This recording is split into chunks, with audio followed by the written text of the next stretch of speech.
எல்லாருக்கும் வணக்கம்ப்பா. இன்னைக்கு வந்து காலிஃப்ளவரு 65 அதுக்கப்புறம் வந்துட்டு முட்டை குழம்பு செய்ய போகிறேன். முதல்ல காலிஃப்ளவர் 65க்கு அது என்ன மசாலான்ட்டு நான் உங்களுக்கு சொல்கிறேன். இப்போ காலிஃப்ளவர் வந்து கழுவி எல்லாம் க்ளீன் பண்ணி எல்லாமே வச்சுருக்கிறேன். நல்லா உப்பு போட்டு அந்த எதுவுமே இல்லை, அந்த பூச்சிலாம். இப்போ நம்ம வந்து இதுக்கு என்னென்ன போட போகிறோன்னா, ஒரு ஸ்பூனு இஞ்சி பூண்டு பேஸ்ட் போட்டுக்கலாம். ஒரு ஸ்பூன் இஞ்சி பூண்டு பேஸ்ட் போட்டேன். இப்போ தேவையான பொருள் என்னென்னா, காஷ்மீர் மிளகாய் தூள் 2 ஸ்பூன் வச்சுருக்கேன். இது கார்ன்ஃப்ளவர் மாவு ஒரு 3 ஸ்பூனு பெரிய ஸ்பூனில் வச்சுருக்கேன். அரிசி மாவு ஒரு 1.5 ஸ்பூன் வச்சுருக்கேன். அதுக்கப்புறம் வந்துட்டு சோம்பு சீரகத்தூள் அது வச்சுருக்கேன். கரம் மசாலா வச்சுருக்கேன். ஸோ இது கரம் மசாலா, இது சோம்பு சீரகத்தூள். அதுக்கப்புறம் தேவையானது உப்பு, மஞ்சத்தூள் வச்சுருக்கேன். இப்போ திரும்ப சொல்கிறேன். மஞ்சத்தூள், உப்பு, சோம்பு சீரகத்தூள், கரம் மசாலா, அரிசி மாவு, கார்ன்ஃப்ளவர் மாவு, காஷ்மீர் மிளகாய் தூள். இப்போ இது எல்லாமே நம்ம இந்த காலிஃப்ளவரில் போட்டுட்டு இப்போ வந்து இது காரம் பத்தாது. இப்போ வந்து வீட்டு மிளகாய் தூளும் நம்ம ஒரு 1.5 ஸ்பூன் போட்டுக்கலாம். ஏன்னா நல்லா டேஸ்ட் நல்லாயிருக்கும், காரம் கொஞ்சம் எடுத்து கொடுக்கும். இது காரம் வந்து காஷ்மீர் மிளகாய் தூள் வந்து எடுக்காது, அது வந்து கலருக்காக தான் இருக்கும். ஆனால் அந்த இது காரம் இருக்காது. அதனால் ஒரு 1.5 ஸ்பூனு வீட்டு மிளகாய் தூள், அது குழம்பு மிளகாய் தூள் அது போட்டுக்கலாம். அவ்வளோதான். இதை நம்ம மிக்ஸ் பண்ணி வச்சுக்கலாம். இப்போ வந்து முட்டை குழம்புக்கு இப்போ செய்ய போகிறதுக்கு இப்போ தக்காளி வெங்காயம் வச்சுருக்கேன். இப்போ கட் பண்ணிவிட்டு அதுக்கப்புறம் முட்டை குழம்பு எப்படி தாளிக்கிறது அதுக்கப்புறம் சொல்கிறேன். இதை வந்து நல்லா மேஷ் பண்ணி இதை நான் வந்து ஊற போட்டு ஒரு 10 நிமிஷத்துக்கு வச்சுட்டு வறுக்கிறப்போ சூடாக வறுத்துக்கலாம். இப்போ முட்டை குழம்புக்கு என்னன்னு நான் இப்போ ரெடி பண்ணுறேன். இப்போது முட்டை குழம்புக்கு தேவையானது நான் என்னென்னு சொல்கிறேன்ப்பா. இப்போ வந்துட்டு வெங்காயம் கட் பண்ணி வச்சுருக்கேன். ஒரு 4 வெங்காயம், பெரிய வெங்காயம் கட் பண்ணி வச்சுருக்கேன். ஒரு 4 தக்காளி, பெரிய தக்காளி கட் பண்ணி இதிலே உப்பு போட்டு வச்சுருக்கேன். அப்புறம் வந்து இஞ்சி பூண்டு பேஸ்ட்டு, தேவையானது இஞ்சி பூண்டு பேஸ்ட்டு, முட்டை ஒரு 8 முட்டைக்கு வச்சுருக்கேன். முட்டை குழம்புக்கு முட்டை இருக்குது. கொத்தமல்லி, கருவேப்பிலை க்ளீன் பண்ணி வச்சுருக்கேன். இப்போ தேவையானது வந்து கடுகும் சோம்பு வச்சுருக்கேன். இப்போ மிளகாத்தூள் போட்டுக்கிறோம், மஞ்சத்தூள் போட்டுக்கிறோம். நல்லா குழம்பு கொதிச்சு வந்தோன்னா கொஞ்சம் கரம் மசாலா போட்டு அதுக்கப்புறம் நம்ம இறக்கிக்கலாம். இப்போ என்னன்னா, முதல்ல வந்துட்டு ஒரு பாத்திரத்தை வச்சுட்டு இப்போ எண்ணெய் ஊற்றுறேன். எண்ணெய் வந்து நல்ல எண்ணெய் தான் ஊற்றுறேன் நான். குழம்பு நல்லா டேஸ்ட் நல்லாயிருக்கும் நல்லெண்ணெய் ஊற்றி நம்ம செஞ்சோம்னா. நீங்கள் வீட்டில் எண்ணெய் இருக்கும், அதை நீங்கள் ஊற்றிக்கிங்க. அது ஒன்றும் இல்லை. இது வந்து கடுகும் சோம்பும் போட்டுறேன். நல்லா பொரிஞ்சோன்னா நம்ம வந்து வெங்காயத்தை போட்டுடலாம். வெங்காயம் நல்லா வதங்கினோன்னா அதுக்கப்புறம் தக்காளி போட்டுக்கலாம். தக்காளி நல்லா வதங்கட்டும். தக்காளி வதங்கினோன்னா அதுக்கப்புறம் இஞ்சி பூண்டு பேஸ்ட்டு போட்டு நல்லா வதங்கிட்டு அதுக்கப்புறம் என்னது மிளகாத்தூள் போடலாம், மஞ்சத்தூள் போடலாம். நல்லா எல்லாத்தையும் வதக்கிடலாம். இப்போ நான் என்ன பண்ணேன், இப்போ காலிஃப்ளவருக்கு மசாலா போட்டேன் இல்லையா, இது பாருங்கள் மசாலா போட்டேன். நல்லா ஊறிட்டுருக்குது. இது வந்து நம்ம வந்து சாப்பிட்றப்போ பொரிச்சோம்னா நல்லா சூப்பராக நல்லாயிருக்கும். இது போட்டு வச்சுட்டேன். இது பொரிக்கிறப்போ நம்ம யூஸ் பண்ணிக்கலாம். அதை எடுத்து இப்போ அது நல்லா ஊறினது காலிஃப்ளவரு. இப்போ வந்து நல்லா பொரியுது. இப்போ கடுகும் சோப்பு நல்லா பொரியுது. பொரிஞ்சோன்னா இப்போ நம்ம வெங்காயத்தை போட்டுக்கலாம்.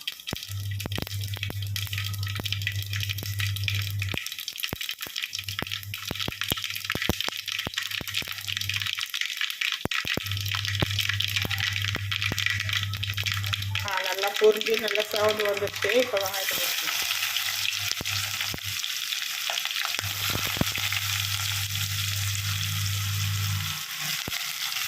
நல்லா வெங்காயம் வதங்கினோன்னா அதுக்கப்புறம் தக்காளியும் உப்பும் போட்டு வச்சுருக்கேன். அது ரெண்டுத்தையும் போட்டு நம்ம நல்லா அந்த தக்காளி கரையணும் நல்லா வதங்கி நல்லா வந்தோன்னா அதுக்கப்புறம் மஞ்சத்தூளும் மிளகாத்தூளும் போட்டுட்டு இஞ்சி பூண்டு பேஸ்ட் போட்டு இப்போ தக்காளி போட்டோம்ப்பா. தக்காளி நல்லா கரைஞ்சிடுச்சு. இப்போ நல்லா கலந்து வந்துடுச்சு. இப்போ தக்காளி, இப்போது நம்ம இஞ்சி பூண்டு பேஸ்ட் போட்டுக்கலாம். இப்போது நல்லா ஒரு ஸ்பூனு இஞ்சி பூண்டு பேஸ்ட்டு போட்டுக்கினேன். அது போட்டு நல்லா வதக்கிக்கலாம். நல்லா வதங்கிட்டோம். இப்போ என்ன பண்ணலாம், இப்போது தேவையானது வந்து மஞ்சள்தூள் 1 ஸ்பூன் போட்டுக்கிறேன். தேவையானது மிளகாய்த்தூள், குழம்பு மிளகாய்த்தூள், அது ஒரு 4 ஸ்பூன் போடுறேன். 4 ஸ்பூன் போட்டுக்கிறேன்.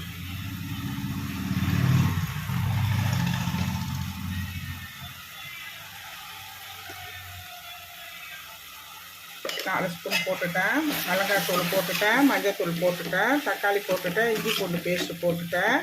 இப்போ இது நல்லா கரைஞ்சி நல்லா இந்த மாதிரி நல்லா மேஷ் ஆகி வரணும். வந்துட்டு அதுக்கப்புறம் நம்ம தண்ணி ஊற்றிட்டு அதுக்கப்புறம் வந்து கொத்தமல்லி கருவேப்பிலை போட்டுட்டு அதுக்கப்புறம் நம்ம இஞ்சி பூண்டு பேஸ்ட் இது கரம் மசாலா போட்டுக்கலாம். குழம்பு கொதிக்குதுப்பா. முட்டை குழம்பு வச்சுட்டேன். முட்டை குழம்பு கொதிச்சிட்டு இருக்கு. இப்போ வந்து தேவையானது அது என்னென்னு நான் சொல்லிட்டேன், போட்டுட்டேன்.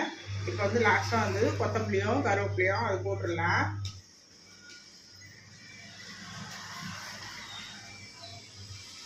போட்டுட்டேன். இப்போ வந்து ஒரு கரம் மசாலா ஒரு ஸ்பூனு கரம் மசாலா அது போட்டுடலாம். 1 ஸ்பூனு கரம் மசாலா போட்டுடலாம். இப்போ வந்து முட்டையை வந்து 7 முட்டை வச்சுருக்கேன். முட்டையை வந்து நம்ம உடச்சி ஊற்றிக்கலாம்.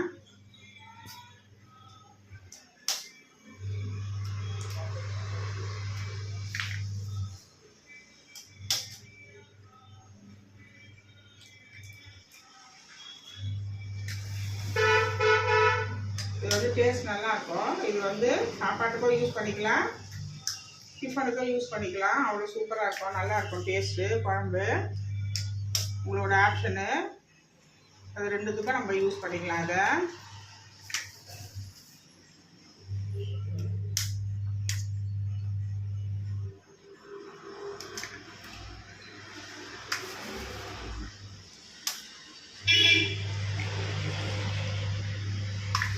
அவ்வளோதான்ப்பா. இப்போ நல்லா ஒரு 5 நிமிஷம் அது கொதிச்சா போதும். ஒரு 5 நிமிஷம் அது கொதிச்சா அவ்வளோதான், முட்டை குழம்பு ரெடி ஆகிடும். இப்போ 5 நிமிஷம் கொதிக்கணும். இப்போது 5 நிமிஷம் கொதிக்கிட்டோம். கொதிச்சோன்னா அது நம்ம டிஸ்டர்ப் பண்ண வேணாம். அவ்வளோதான், உடைச்சாச்சு, நல்லா உடைச்சாச்சு. இப்போ அது நல்லா கொதிக்கட்டும். இப்போ நம்ம அப்படியே கரண்டி போட்டு நம்ம கிளறினோம்னா அது வந்து அப்படியே குழன்னு எல்லாம் ஒன்று ஒரு ஒட்டிடும். அதனால் வந்து இப்போ நம்ம உடச்சி ஊற்றுறது வந்து அப்படியே தனித்தனியாக இருக்கும். அப்படியே நம்ம எடுத்தோம்னா குழம்புல தனித்தனியாக இருக்கும். ஒரு 5 நிமிஷம் வந்து நல்லா கொதிக்கிட்டோம். கொதிச்சோன்னா நம்ம ஆஃப் பண்ணிடலாம்ப்பா. இப்போது முட்டை குழம்பு நல்லா கொதிச்சு நல்லா வந்துடுச்சுப்பா. இப்போ அவ்வளோதான், முட்டை நல்லா வெந்துடுச்சு. இப்போது கரண்டி போட்டு இப்போ எடுத்தோம்னா இப்போ பாருங்கள் தனித்தனியாக வருது பாருங்கள் முட்டை. ஏன்னா நம்ம முன்னாடியே நம்ம போட்டு கரண்டி போட்டு கலரினோம்னா முட்டைலாம் உடஞ்சிரும். இப்போ அந்த மாதிரி தனித்தனியாக வந்தோன்னா நம்ம சாப்பாட்டுக்கு நல்லாயிருக்கும். நம்ம எடுத்து வச்சு பரிமாறத்துக்கு சூப்பராக இருக்கும். அவ்வளோதான், ரெடிப்பா, முட்டை குழம்பு ரெடிப்பா.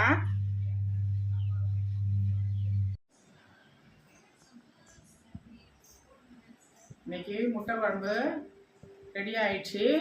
கூடையும் இன்றைக்கி வந்து மதிய சாப்பாட்டுக்கு அது என்னன்னு செஞ்சுருக்கேன்னு நான் உங்களுக்கு காமிக்கிறேன்.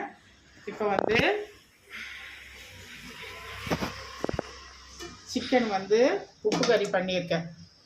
மதிய சாப்பாட்டுக்கு சிக்கன் வந்து உப்பு கறி அது வச்சுருக்கேன். அது ஒரு வீடியோ போடுறேன். அதுக்கப்புறம் வந்து 3 பேருக்கு தேவையானது வெள்ளை சாதம் அது வச்சுருக்கேன். இப்போ வந்துட்டு முட்டை குழம்பு இருக்குது. இப்போ முட்டை குழம்பு இருக்குது. இப்போது ரசம் கூடையே வெள்ளை சாதத்துக்கு வெள்ளை சாதம், உப்பு கறி, சிக்கன் உப்பு கறி, முட்டை குழம்பு, இப்போ ரசம் கொஞ்சம் வச்சுருக்கேன். அவ்வளோதான், இன்றைக்கி மதிய சாப்பாட்டுக்கு இன்றைக்கி இவ்வளோதான். இன்றைக்கி செஞ்சது இன்றைக்கி இவ்வளோதான். நீங்கள் வீட்டில் வந்து முட்டை குழம்புலாம் செஞ்சீங்க, டிஃபனுக்கும் சூப்பராக இருக்கும், சாப்பாட்டுக்கும் நல்லா சூப்பராக இருக்கும். சாப்பாட்டுக்கு நீங்கள் இந்த மாதிரி சிக்கன், நான் இன்றைக்கி வந்து நான் சிக்கன் செஞ்சேன். நீங்கள் அந்த மாதிரி என்ன சிக்கனோ வேறு எதுவும் மட்டனோ என்ன வேணாலும் செஞ்சு நீங்கள் சாப்பிட்டுக்கலாம். இதில் முட்டை குழம்புக்கு சாப்பாட்டுக்கு வந்து அப்பளம் பொரிச்சு, அப்பளமும் பப்படமும் எது இருக்கோ அது பொரிச்சு சாப்பிட்டா செம்ம சூப்பராக நல்லா டேஸ்ட் நல்லாயிருக்கும். வீட்டில் செஞ்சு பாருங்கள். வீட்டில் செஞ்சு பார்த்துட்டு எனக்கு அந்த முட்டை குழம்புலாம் எப்படி இருக்குது சப்ஸ்கிரைப் பண்ணுங்கள். தேங்க்யூ.